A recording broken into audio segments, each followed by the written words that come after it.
My name is Dr. Michael Brown, and this is 3 Words, a bite-sized podcast about the simple and yet very strategic choices that all of us can make, regardless of your season of life, in order to feel fully alive. I'm here in the studio today with Casey Greenawalt, the youngest of our life coaches with D&B Coaching, but not the youngest in regards to wisdom. He has wisdom beyond his years, and we talk about these 3 words, knowing your strengths. And as a young man who has been on a journey to understand himself, to grow and develop, and actually at a very young age becoming an extraordinary version of himself, a lot of it has to do with the fact that he embarked on a journey of knowing himself, understanding his strengths, his wiring, his motivations, his fears.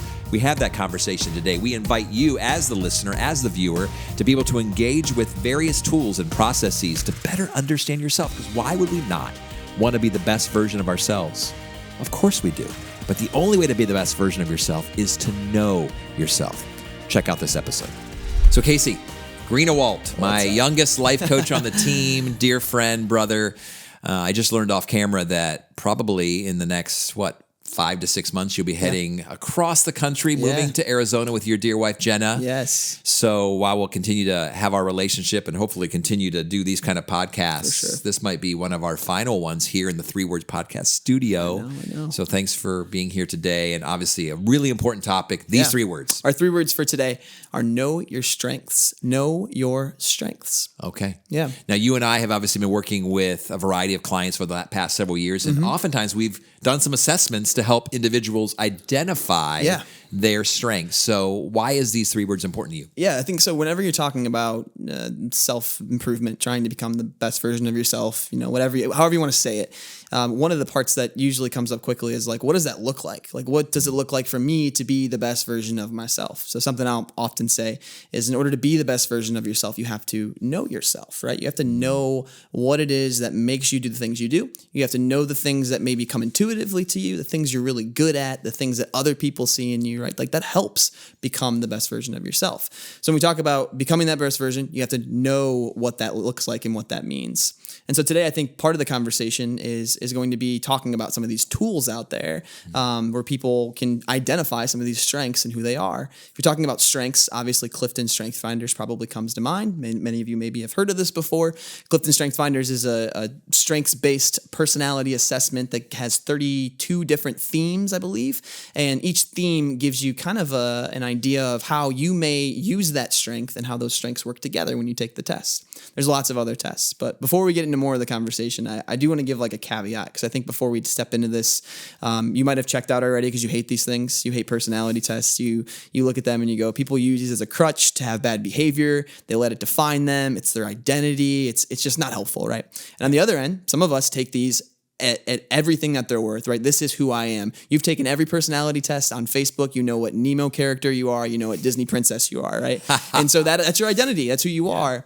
I think we have to find ourselves somewhere in the middle, like most things in life, right? They're typically not binary. And so we have to find ourselves in a place where we go, how do we use these things as a tool to become the best version of ourselves, but don't allow them to be a crutch or don't allow them to be the only thing that identifies us and who we are. So there's like the Enneagram, right? There's numbers 1 through 9. And the Enneagram helps us figure out more of our motivation and why we do the things we do. Strength Finders is one of the ones that shows us some of the strengths that we do. I think all of that conversation, though, we have to keep that in mind, that these are tools that we can use as human beings to be more self-aware of who we are, what makes us tick, and what makes us unique in ourselves. I'm going to hit pause right now in the middle of this episode to invite you to take the Clifton Strengths Assessment if you've not yet done that, and even invite us as D&B Coaching to come alongside of you and help you make sense of those findings, because obviously if you want to be the best version of yourself, you need to know yourself. Now back to the episode. And obviously, there's lots of ways to be able to self-discover and to be able to dig into who we are, to see the best reflection of ourselves, regardless of tools and assessments. I think one of the primary ways is to live in community, to have close people in our lives who will speak to us and say, I see this in your life. I think this is a strength. Totally. I mean, obviously, you've done that with me. I've done that with you. We've done that with others. Yeah. But I love Clifton Strengths. I love that particular assessment tool since we're talking about strengths. Yeah. Because as you said, is it 33, 34 themes, somewhere in that realm. But then they all fall into 4 categories: relationships, execution, strategic thinking, and influence. And the whole idea is, why would we spend all of our time and energy trying to take those things that are weaknesses and move them all the way to the strength Yep. column, Yep. it's probably not going to happen. Why not take those things that are natural talents and actually grow them? Exactly. And we were just chatting about this earlier, the study that was done in the Clifton Strength Finders. This is kind of their like evidence for why this works. They talk about giving students subjects to study that they are really good at and really bad at. And they wanted to see, like, if you study the subjects you're good at, what does that do to every other grade? If you study the subjects you're bad at, what does that do to every other grade? And what they found were students who were studying subjects that they were bad at and focusing energy there, they became more discouraged in their grades. Their other grades started to go down. It's because they're not naturally gifted in these areas, right? And obviously grades and academia, like that's a specific conversation, but this applies to our everyday life. I don't know about you, but I'm not someone who loves to sit in front of a computer all day and do like administrative tasks. I don't love that. I know that about myself. I'm not going to try and be that kind of person. If I did that, that would drain me. That's a weakness of mine. So the question is then, so what are my strengths? And how do I maybe utilize some of my strengths to maybe compensate for some of those weaknesses, like we said earlier? So same example, right? I know that for me, that's not a strength of mine. I don't love administrative tasks, but I do love doing it with people. I'm really good at it when I'm with a round of people. I actually get more stuff done when I'm sitting around and maybe knocking some stuff out, or I'm strategic. So I'll set a timer and I know that I can focus for that 15 minutes because I have that timer set, and that's a strength of mine. I know that strategy comes into play, and it's kind of like a game, right? I sit down and I've made fun out of it. All of that being said, point being, right, you focus on your strengths, and what you're going to see is you're going to become the best version of yourself. Focus on the things you're good at, because when you focus on the things you're bad at, you're going to be discouraged. You're going to feel bad. You're going to be like, why am I not getting this, right? Well, you're not naturally wired that way, and that's totally okay. There's nothing wrong with that. And as we've spent time in conference environments, retreat environments with people in various seasons of their life, we've actually run the Myers-Briggs, which is about personality. Wiring. We've run the Strengths Finders. We've run Enneagram. Enneagram is one of my favorites too, because that gets to the core of why you do the things you do. Fist bump, sevens. Yeah, baby. Sevens on the Enneagram. Well, and here's We're the deal. afraid of pain, in case you wanted some insight. Well, and here's obviously with Clifton Strengths, what's really, really great about that, and the Enneagram and Myers-Briggs and other assessments you might be able to run and to actually conduct for yourself, is that most people, unless they're skeptics, tend to really enjoy learning about themselves. It's very, very It's a lot of fun. People light up. It's validating to hear these descriptions of your strengths when you get all five of them together and they work with each other, and you read it and you're like, oh yeah, that's totally me. Or there might be something in there that you don't relate to at all. It's okay. Throw that away. Highlight the 4 or 5 things that you really relate to and lean into those things. Ooh, I like that, Casey. So we're not throwing everything out. No, don't when throw you it read out. something that's like, that doesn't seem like me. Yeah, just highlight the things you identify with. I had a mentor that told me that once when we were doing this as a team.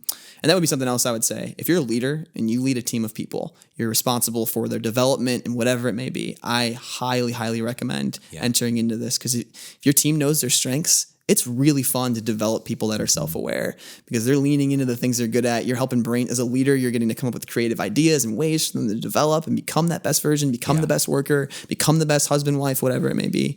All the things. It's not just work, right? Like strengths has to do with your whole life. This is something, conversations my wife and I have all the time. Like why are you doing what you're doing? Or I see that strength in you right now. It becomes a language. It becomes a vocabulary that you use, because it's a really helpful tool to identify what you're doing, why you're doing it, how that's your strength, what makes you you. For sure. And we can encourage each other. Yeah. So even as a couple, you could say, I see that in you. Yeah. I know that's your strength. So Totally. go do that. Go Love pursue that. Go take that risk. Go try that new thing. As people are listening, though, Casey, I guess we would encourage them. Obviously, you can go to cliftonstrengths.com, I believe, and take that assessment.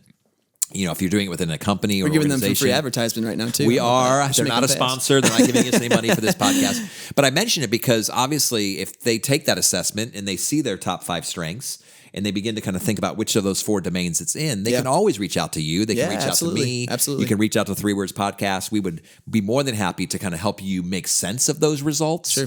Or even if you just Googled, I mean, the world, obviously, you Google, what does it mean to have woo? What does it mean to have activator? What does it mean to have a strength that's relator? Yep. And you can just Google and begin to self-discover. But it's also, like you said, it's fun to do it with people. Totally. In community, where someone who can kind of help you understand, what does this mean? And then begin to kind of help you carve a path forward. Because oftentimes people, they get to this place in their life, whether it's in career, or oftentimes even as they're pursuing different callings, and even in relationships where they're just like, this isn't working. It might not be that they have the bad methodology or they have the bad routines and rhythms. It's just that they don't understand the uniqueness of themselves. I think you brought up a point too, because I think knowing your strengths is also about self-awareness and reflection. And I think we talk about this all the time, if you just wake up every day and do the same thing over and over again and don't actually take time to go, what am I doing and where do I want to go? So you have to really take that time by yourself and reflect and go, what about me makes me me? And right. I would say too, if you step into these tests or these different assessments, bring someone that you trust close to you, who knows you really well, who will be honest with you as you take some of those questions and answer the questions in the quiz, because they can be hard questions and you will double think about it and you'll be like, oh, I'm second guessing myself, I don't know. Or even, here's the results. Yeah. You as my best friend. Oh, there you go. That's what great. do you think about this? Or you highlight a couple things in there that you think I relate to. Do you think this is accurate? Where do you feel like this nails me? Because I think that's just reinforcing. Totally. Is to be able to like, oh, I see that in you. And just to have that, to take those assessments into the context of a community. And that feels good too, by the way. That's not a negative, like that's not going to leave you feeling, you're going to look at that with another person and they're going to go, oh, it's very validating. You feel very good. Like you identify the things that you do and you're like, oh yeah, I do that there. Oh, I do that there. Then you're going to be intentional about doing those things now in some spaces that maybe you weren't doing them before. And I want to reinforce what you said earlier, Casey. It's not like it's going to box you in. No. It's going to blow box open. Yes, 100%. More opportunities, more understanding. It's not like, oh, now I can only act this way. And also we don't use it as an excuse. Like you said, it's like, well, my strength is relator, or maybe I'm not a relator. So I'm sorry I'm being mean to you today. Yeah, but I don't relate to people. Yeah, I don't relate to people. Not an excuse. It's like that's the ability for you to be self-aware. I sometimes will stray away from these conversations when I'm talking to peers or stuff, because they're friends or coworkers, because they I think oftentimes that is the conversation. This is me, and I don't want to go in and be like, well, actually, and have this whole conversation. But sometimes I do, and what I find is when people can see that these things are tools that you can use to take a step, to not box yourself in, but to expand your knowledge of who you are and to continue to become and be on that journey. It's just the awareness of what that path looks like for you. It really does help. So, and I know there's a lot of people out there that maybe have never stepped into those. So I highly encourage you to do it. So Casey, how old are you again? 27. I feel like every time you ask me this, I'm getting older. I know. Well, you are. We all are. And you're 27. I'm trying to think when we actually met. You turned 50 and I was 25. Because remember we laughed about that. You were double my age. So a couple years ago, we became friends. And it's interesting is we have kind of journeyed together. Yeah. And obviously you're part of our life coaching team now. I have actually seen you evolve through the lens of some of these conversations, because we've talked about here's unique strengths, here's unique abilities. You process them with me. You've processed them with others. Now you're actually teaching them to others. And so I think for both of us, right, we have actually experienced a lot of growth and evolution. In fact, it was you, my friend, as we were driving to a conference together to speak. We were going to co-facilitate this particular conference, and we were talking about the Enneagram. And for years, I thought I was a 3. I was an achiever. Remember this? You were wrong. You're like, no, you're not a 3. You're a 7. I'm like, I'm not a 7 on the Enneagram. And I was a little bit defensive. I've been saying I'm a 3. And then you helped me understand, because you've studied the Enneagram. Sure. You're aware of the Enneagram, the deepest motivations and the fears of different numbers. And I was like, I'm a 7. Yeah, we had a little therapy session in the car. The young kid taught me, mentored me, because again, I had read it, I had taken the assessment, I had studied it, and yet I was a little off. And it took someone outside of me who was like, Michael, I'm with you all the time. We talk about these things all the time. I'm seeing this. That makes no sense that you would have this. A 3 has a fear of failure. You don't feel failure. No, but here's something that I think that you see. Yeah. So I think this is very encouraging. It's just reinforcing for me, because obviously I continue to, even at my age, over 50, continue to discover myself, learn more about myself. Absolutely. I'm not like, oh yeah, here's my numbers. You don't arrive. Here's my assessments. Yeah, there's no arrival. Yeah. It's a constant process. Absolutely. Yeah. Well, I appreciate that. That was a fun conversation. And I think it's cool to see, just as you apply those principles in your life, they really do, like one step at a time, right? They add up, they snowball, and you start to become like, someday you wake up and you're like, oh, I'm a little bit more of who I wanted to become. And it's like, it worked. So, well, obviously there are 4 seasons to a person's life: identity, investigation, influence, and inspiration, as we've conceptualized them. And obviously here you sit in the season of investigation. Here I sit in the season of influence. And yet we both have grown and developed as we have gotten to better know ourselves. So, Casey, thanks for the conversation today. And even when you move to Arizona, I will continue to be having these conversations with you. I promise. Absolutely. For life coaching, consulting services, or to hire a keynote speaker, please visit dmbcoaching.com.